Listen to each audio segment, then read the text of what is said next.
Juan Pérez vivió un hecho vinculado al fenómeno ovni, un encuentro cercano del segundo o tercer tipo, si se quiere. Se te viene el miedo. Fue algo muy feo.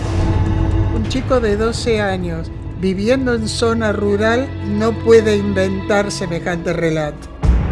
Cuando empezamos a profundizar, empiezan a aparecer elementos que escapan de lo que es simplemente el fenómeno ovni. Que estos seres están cuidando también el mundo de los muertos.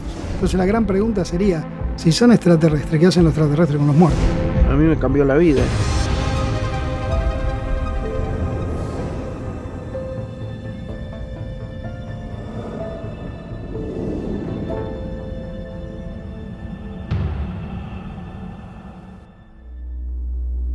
Venado Tuerto, Argentina, 1978. Juan Oscar Pérez era un niño de 12 años que vivía en una estancia de campo junto a su familia. Como todos los días, unas horas antes del amanecer, Juan salió en busca de su caballo que luego lo trasladaría hasta la escuela. Sin embargo, esa madrugada parecía poseer una atmósfera muy extraña. El caso Juan Pérez fue uno de los casos enigmáticos de la década del 70 en la República Argentina. Todo su relato es magnífico porque en ese mismo momento fue hasta estudiado e investigado por el astrofísico Jacques Vallée y seguido años después por el doctor Néstor Berlanda, que fue siguiendo paso a paso el desarrollo y los comentarios que él hacía con respecto a lo que le había sucedido. Nos relató su encuentro con lo extraordinario, que había ido a buscar una tropilla de caballos, cuando ve una densa niebla que el caballo no quería cruzar. Previo a eso habían cruzado por encima de él 4 luces que venían cada una de los distintos puntos cardinales. El caballo de Juan parecía advertirle sobre una extraña estructura que apareció misteriosamente en medio del campo, a la que el niño llamó casilla. Y Juan asusa al caballo y lo hace entrar la niebla, y cuando atraviesa esa niebla se encuentra en un lugar donde justamente no había niebla, no había para nada niebla, y puede ver muy claramente algo que él describe como si fuese él pensaba que era una casilla de tractoreros, porque iban a venir los tractoreros por la cosecha al día anterior. Primero él creía que era eso, pero esa casilla era una casilla redonda que tenía una especie de cúpula. Y él fue como pudo llegando hasta esa casilla donde había una escalera y ató el caballo para que no se le escapara. Aparentemente él subió esas escaleras, penetró a lo que luego relata que no era una casilla, sino que era un objeto volador no identificado.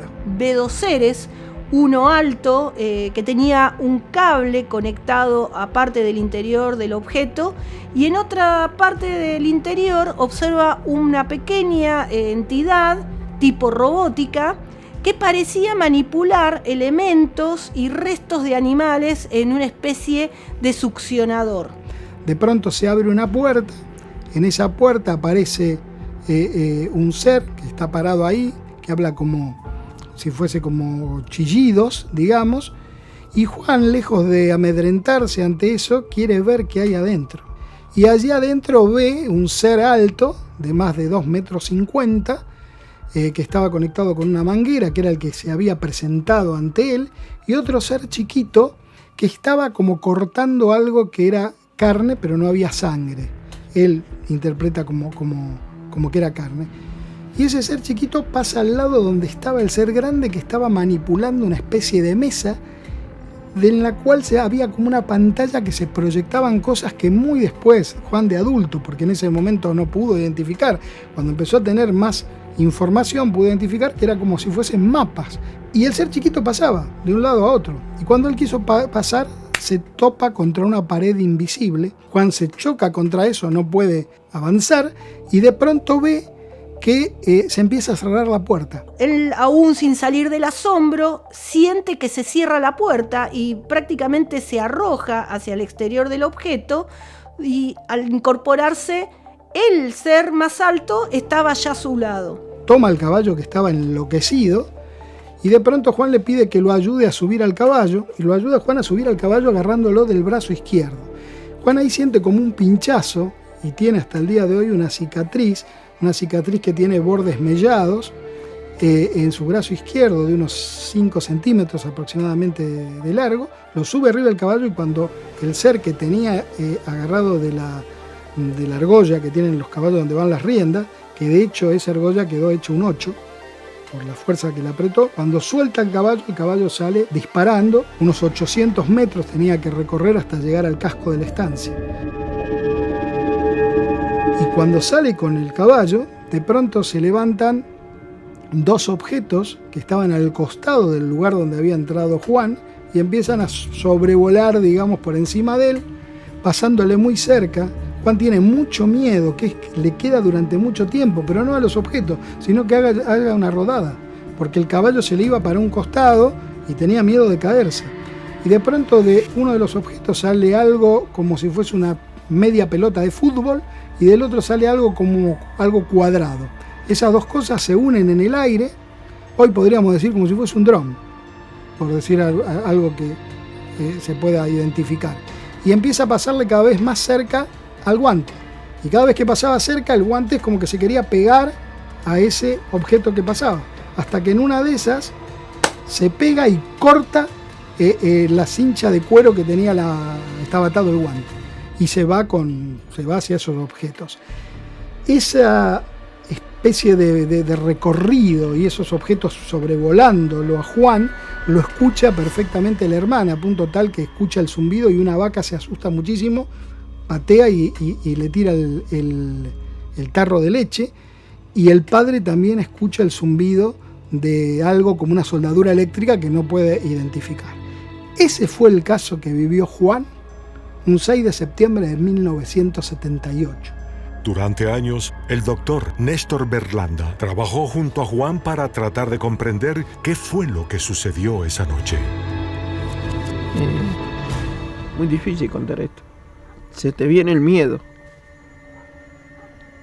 ¿A qué subí? ¿Qué me llamó la atención? Las luces.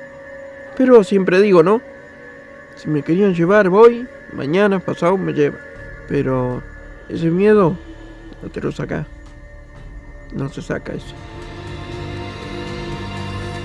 Y después empezaron a aparecer otras cosas, que fue qué pasó con Juan en los 36 años desde el evento del 78 hasta el evento que nosotros los encontramos. Por todo el momento que he pasado, gritaban, ahí está el marciano, Ya eso no me molesta, antes sí, era algo medio raro, en ese tema era raro, sentir todo eso era raro. Y hoy en este momento no me afecta nada. Y bueno, me cambió la vida, esto me cambió la vida. Son seres, para mí son seres, no sé qué son, si son ovnis, o son humanos, qué son máquinas. Estuve en contacto muy cerca como a ustedes, así, charlando. No sé si charlando, pero explicando, y bueno, estuvimos muy cerca de contacto. Hasta el día de hoy sigo con ese contacto. Y siguen siguiéndome, pero ya lo tomo, y bueno, se pasó bien. No hace mucho acá en mi casa pasó un contacto muy jodido para mi mamá. Se acercó una nave muy cerca y bueno, están acá, me siguen, donde voy me sigue. ¿Dónde quieren que me vaya? El poder, la fuerza, la velocidad, todo. Nosotros todavía volamos con plásticos, aluminio y un poco de acero para ponerle las ruedas, ¿no? Eso lo vi, lo miraba por la ventanilla del avión, decía, ¡bah! Y cuando yo estuve arriba dentro de la nave, nada que ver. Era estar adentro de un foco, de una luz, esa de 220. La extraña experiencia que Juan acababa de vivir parecía haber finalizado. Sin embargo, le había dejado una marca que cambiaría para siempre la forma en cómo trabajaba su mente. Juan, durante todo este tiempo, empezó a tener sueños premonitorios, lo cual lo empezó a dificultar tremendamente la relación con los amigos y familiares. Porque ¿qué hacía con eso que soñaba? Esos sueños se daban cuando él se acostaba sobre el lado izquierdo, sobre el lado donde tenía la marca. Y lo que le pasaba es que cuando empezaba a soñar esto premonitorio, se daba vuelta inmediatamente porque no quería continuar el sueño. ¿Por qué? Porque ¿qué hacía con eso? Para mí eran sueños nomás antes, normal. El tema era que no eran normal. Se me empezaron a hacer realidad. Y sueño lo que va a pasar. Se lo contaba y le decía, no crucé la calle porque te puede agarrar un auto. Y vos me decís, estás loco, ¿por qué me decís que no cruce la calle? ¿Qué me va a pasar? Y si a vos te pasaba algo, ¿qué pasaba con él? Y eso le costó horrores, y por eso Juan se va y empieza a recorrer los campos de nuestra provincia de Santa Fe y Buenos Aires, de La Pampa, trabajando, y San Luis, trabajando en distintos lugares, porque se aísla básicamente de la gente porque no sabe qué hacer con lo que le pasa. Empezó a hacer su propia búsqueda en soledad en distintos puntos del país. A medida que iba creciendo, iba migrando de provincia a provincia sin encontrar ninguna respuesta a lo que empezó a ser una persecución de alguna manera de lo vivido de pequeño. Cuando ya pasado unos años encuentra en el camino un investigador que es el doctor Néstor Berlanda, que lo empieza a llevar un poco al trasfondo de la experiencia, empieza también de alguna manera a encontrar algunas respuestas que lo van poniendo en situación de su vivencia. Y todo eso fue sucediendo hasta que de pronto se dieron una serie de circunstancias que terminó con Juan viajando a tierras de los guaraníes, que curiosamente el elemento por excelencia del chamanismo guaraní son los sueños. Los guaraníes trabajan con sueños. Cuando vos vas a hacer una consulta, te sueñan para ver qué es lo que tenés y cómo se puede resolver.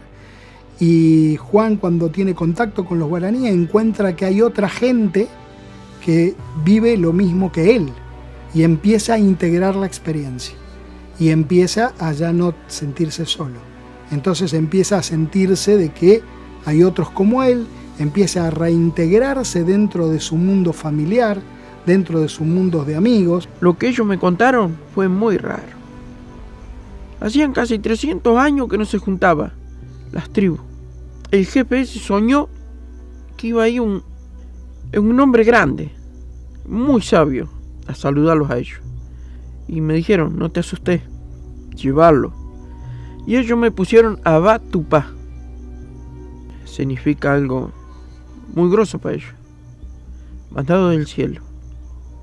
Y Juan tiene una experiencia cercana a la muerte cuando tiene una peritonitis y lo tienen que operar, que nosotros no nos habíamos dado cuenta hasta el 2015 que tenía una experiencia cercana a la muerte.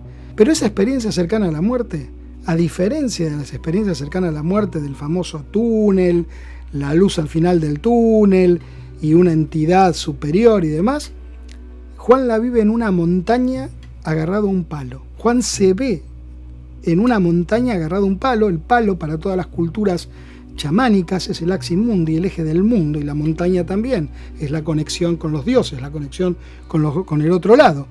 Y se ve en ese lugar, y en ese lugar de pronto ve un lugar donde había todo jolgorio, risa, fiesta, y en un lugar que había toda paz, tranquilidad y demás.